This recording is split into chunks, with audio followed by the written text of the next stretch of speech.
नमस्कार, मैं अनुज कुमार। साथियों, आज का जो थंबनेल है बड़ा स्पेशल है क्योंकि उसमें मैंने सब कुछ वो बताने का प्रयास किया जो कि कर्मचारियों के मन में है। कर्मचारियों ने खोजा ओपीएस लेने का तरीका। ओपीएस लेना है तो करना हो कोई काम। बड़े अहम सवाल हैं। इसमें कुछ सवाल कर्मचारियों द्वारा लिए गए हैं, कुछ जो सवाल है वो कर्मचारियों नेताओं के द्वारा लिए गए हैं। आखिरकार ओपीएस लेने का जो तरीका है वो हमें मिल चुका है। ऐसा मैं नहीं कहता, ऐसे कर्मचारियों ने दावा पेश किया है। ओपीएस लागू न होने से कर्मचारियों में काफी आक्रोश दिखाई दे रहा है। इतने आंदोलन धरना प्रदर्शन किए गए कि ओपीएस की जगह यूपीएस का झुंझुना पकड़ा दिया गया।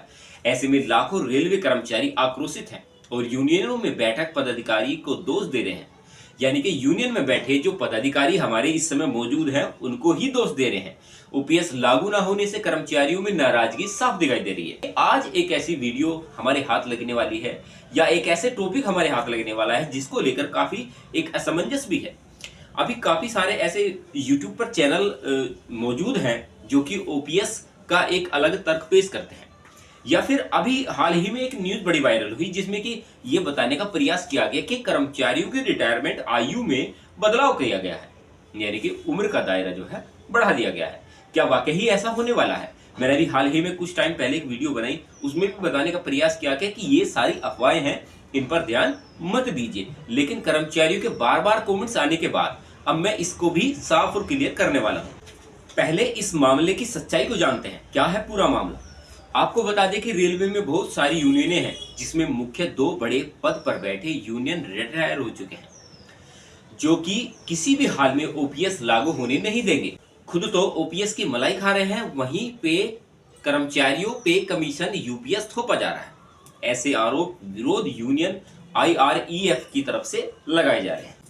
आईआरईएफ संगठन क्या है, क्यों है और किस तरीके का काम करता है, आप ये जान पाएंगे वीडियो के अंदर। आईआरईएफ संगठन का मानना है कि आईआरईएफ ही रेलवे में कार्यरत कर्मचारियों का एकमात्र ऐसा संगठन है जिसका मुख्य उद्देश्य रेलवे फाउंडेशन यूनियन से रिटायर पदाधिकारी को हटाना है। उन्होंने कहा कि एआईआरएफ एनएफआईआर में केंद्र से लेकर जोन तक रिटायर पदाधिकारियों की भरमार है एवं यूनियन रिटायर्ड यूनियन को अपने घर की संपत्ति समझ चुके हैं और सालाना करोड़ों रुपए चंदे के कारण पद को छोड़ने के लिए तैयार नहीं है।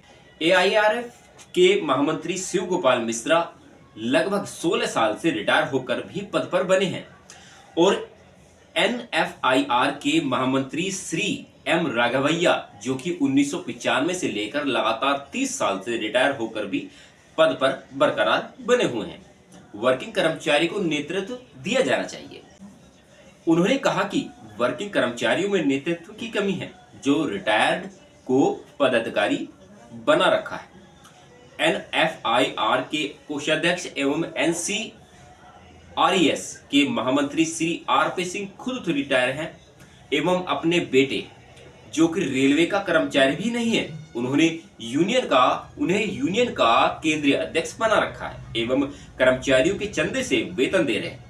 उन्होंने सभी रेल कर्मचारियों से अपील की है कि रेलवे में 11 साल बाद चुनाव हो रहे हैं, इसलिए अपने विवेक का प्रयोग करें, अपने मत का सही उपयोग करें।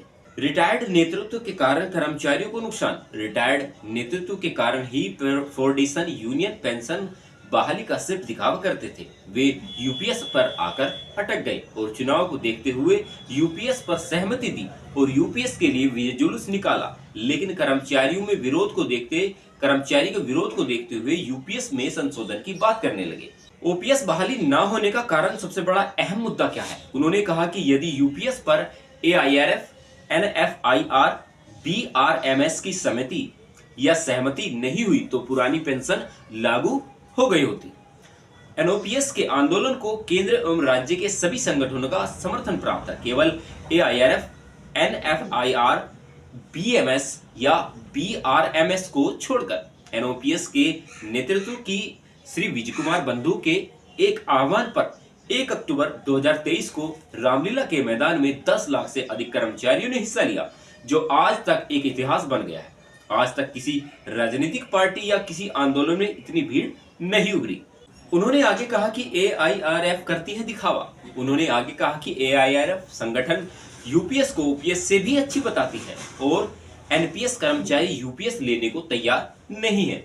फिर भी एआईआरएफ संगठन यूपीएस का विजय जुलूस निकाल रहा है एवं यूपीएस से हामी भरकर इसको ऐतिहासिक उपलब्धि भी बता रहा है और आगे पुरानी पेंशन के लिए कोई आंदोलन नहीं करने की बात कर रहा है।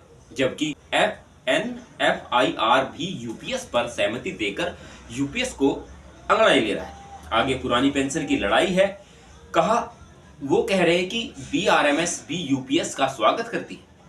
ओपीएस लेने वाले नहीं जानेंगे कर्मचारियों का हाल। उन्होंने आगे कहा कि दुख की बात है कि जो ओपीएस ले रहे हैं वह यूपीएस को अच्छा बता रहे हैं, इसलिए ऐसे संगठनों से सावधान रहें जो ओपीएस के नाम पर कर्मचारियों को गुमराह कर रहे हैं। यदि यूपीएस इतनी अच्छी है तो तीनों यूनियनों में पुरानी पेंशन के पदाधिकारी खुद ले ले और अपनी वाली ओपीएस कर्मचारी को दे दे। के आईआरएफ ने दावा किया है कि जिस दिन यूनियन से रिटायर्ड पदाधिकारी हट जाएंगे उसी दिन पुरानी पेंशन बहाल हो जाएगी एवं कर्मचारियों की 50% समस्या खत्म हो जाएगी। आईआरईएफ हमेशा पुरानी पेंशन के साथ है एवं पुरानी पेंशन की लड़ाई में एनओपीएस FANPSR के बैनर तले श्री विजय कुमार बंधु के नेतृत्व में लड़ाई लड़ रहा है और जब तक पुरानी पेंशन बहाल नहीं होगी तब तक लड़ाई जारी रहेगी। अब एक ऐसा सवाल जो कि कर्मचारी लगातार बार बार उठाते जा रहे हैं कि हमारी जो उम्र का दायरा है वो आखिर सरकार ने बढ़ाया तो किस प्रकार बढ़ाया। लेकिन मैंने अभी कुछ टाइम पहले वीडियो बनाई, उसमें भी आपको यही बताने का प्रयास किया कि अभी ऐसा कोई भी प्रावधान शामिल नहीं है। फिर भी कर्मचारी बार बार कमेंट्स कर रहे हैं, तो उसका जवाब ये है कि केंद्र कर्मचारी की रिटायरमेंट उम्र को लेकर लोकसभा से बड़ी खबर आ रही है, जो कि डीओटीपी मंत्री ने जवाब दिया। इस समय लोकसभा का शीतकालीन अधिवेशन शुरू है। ऐसे में कर्मचारी और पेंशन भोगियों के मुद्दे को लेकर सांसदों द्वारा सरकार से प्रश्न भी किए गए। इसी कड़ी में आज कर्मचारी की रिटायरमेंट उम्र को लेकर लोकसभा में सरकार से पूछे गए कुछ अहम प्रश्नों के बारे में चर्चा करेंगे। तो क्या प्रश्न पूछे गए और सरकार ने उसका जवाब क्या दिया, जिससे आप ये समझ सके कि जो मैं बात बता रहा हूं आपको वो बिल्कुल सही है। सांसद श्री तेजस्वी सूर्य ने क्या पूछा। दिनांक 4/12/2024 को संसद का सत्र शुरू होता है। तेजस्वी सूर्य ने केंद्र कर्मचारियों को सेवानिवृत्ति उम्र को लेकर प्रश्न पूछा और उन्होंने पूछा कि क्या प्रधानमंत्री यह सवाल बताने की कृपा करेंगे कि क्या सरकार 30 वर्ष की अधिकतम सेवा अवधि पूरी करने अथवा जन्म तिथि के अनुसार 60 वर्ष की आयु पूरी करने के बाद इनमें से जो भी हो सभी कर्मचारियों की सेवानिवृत्ति की आयु में संशोधन करने का प्रस्ताव है, ताकि सिविल सेवकों में एकरूपता हो और रोजगार पत्र हेतु युवाओं अर्थात वर्ष 2000 के बाद जन्म लेने वाले युवाओं के उपलब्ध आंकड़ों के मद्देनजर राष्ट्र के युवाओं को अवसर प्रदान किया जा सके। यदि हाँ तो तत्संबंधित ब्यौरा उसका क्या है। यदि नहीं तो क्या सरकारी कर्मचारियों की सेवानिवृत्ति की आयु के संबंध में कोई पुनर्विचार किया जा रहा है। सरकार द्वारा सिविल सेवकों में युवाओं को और अधिक रोजगार प्रदान करने के लिए क्या उपाय किए गए हैं।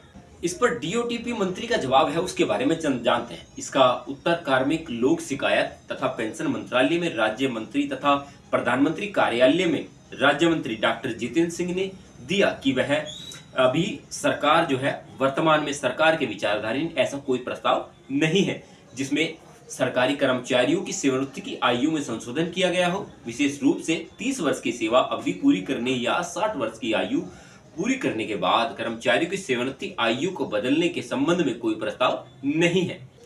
अतः इस मामले में कोई पुनर्विचार या बदलाव की प्रक्रिया नहीं चल रही। उन्होंने कहा कि युवाओं को रोजगार देने के लिए सरकार की तरफ से क्या उपाय किए गए हैं। सिविल सेवाओं में युवाओं को रोजगार देने के उपाय क्या हैं। सरकार ने सिविल सेवाओं में युवाओं को रोजगार प्रदान करने के लिए कई प्रश्न किए हैं। रिक्त पदों का समयबद्ध तरीके से भरना। केंद्र सरकार के सभी मंत्रालय और विभागों को रिक्त पदों को समयबद्ध तरीके से भरने के लिए निर्देश किया गया है। यह सुनिश्चित किया जा रहा है कि सिविल सेवाओं में रिक्त पदों को जल्द से जल्द भरा जाए और ताकि योग्य युवाओं को रोजगार पा सके। रोजगार मेले का आयोजन। सरकार ने केंद्र सार्वजनिक क्षेत्र के उपक्रमों, शिक्षा, स्वास्थ्य संस्थानों आदि में रिक्त पदों को भरने के लिए नियमित रूप से रोजगार मेले का आयोजन किया। इन मेले का उद्देश्य यह है कि युवाओं को सरकारी सेवाओं में शामिल होने का अवसर मिलेगा। युवाओं को रोजगार प्रदान करने के लिए मिशन मोड, सरकार ने रिक्त पदों को मिशन मोड में भरने के लिए विभिन्न उपायों को लागू किया है। इसके अंतर्गत सिविल सेवाओं में युवाओं को रोजगार देने के लिए समर्पित भी है और कार्यक्रमों और योजनाएं बनाई गई है। इस प्रकार सरकार निरंतर सिविल सेवाओं में युवाओं को रोजगार देने के लिए प्रयासरत है और इसके लिए विभिन्न योजनाओं के कार्यक्रमों के माध्यम से रोजगार के अवसर प्रदान किए जा रहे हैं। साथियों, हमारी जो ये वीडियो थी, हमने केवल इतना सोचने का विचार किया है कि ओपीएस की जो लड़ाई हम लड़ रहे हैं, यानी कि एनओपीएस जो लड़ाई लड़ रहा है, विजय कुमार बंधु जी ने जो एक आह्वान शुरू किया है, और रेलवे के कुछ एक ऐसे कर्मचारी हैं जो कि इस पर सवाल उठाते हैं। हमारा जो मत था वो केवल इतना है कि पुरानी पेंशन योजना हम किस प्रकार ले सकते हैं, ये बार बार मैं सवाल उठाता हूं। और कर्मचारियों ने अपने आप ही ऐसा के रास्ता निकालने का प्रयास किया, जिसको लेकर हम भी सोचने पर विचार कर रहे हैं कि अब जो कर्मचारी हैं ओपीएस की जो लड़ाई लड़ रहे हैं, कुछ मेरे पास कमेंट्स ऐसे भी आते हैं कि बार बार आप ओपीएस की बात करते हैं, लेकिन ओपीएस की बात मैं लगातार पिछले 1-2 साल से कर रहा हूं। तो आज भी मेरा मुद्दा वही है, जब तक ओपीएस लागू नहीं होती तब तक मैं ओपीएस की बात करता रहूंगा कि कर्मचारियों के लिए आज जो भी बेनिफिट वाला होगा मैं उसको हमेशा से बताने का, दिखाने का प्रयास करता हूं और वही सब लाने का प्रयास करता हूं जिससे कि कर्मचारियों को कुछ ना कुछ सीखने के लिए मिले और कुछ ना कुछ बेनिफिट साबित हो। साथियों, आपको इस वीडियो की प्रतिक्रिया कैसी लगी आप वीडियो में कमेंट्स कर सकते हैं। आपने वीडियो अंत तक देखी, बहुत बहुत धन्यवाद है आपका। आप चैनल सब्सक्राइब जरूर करना और वीडियो को जितना भी हो सके उतना शेयर करने का प्रयास करना। नमस्कार, मिलते रहेंगे आपसे ऐसे ही एक नॉलेजेबल और विश्लेषण मुद्दों के साथ। तब तक आप अपना ख्याल रखें।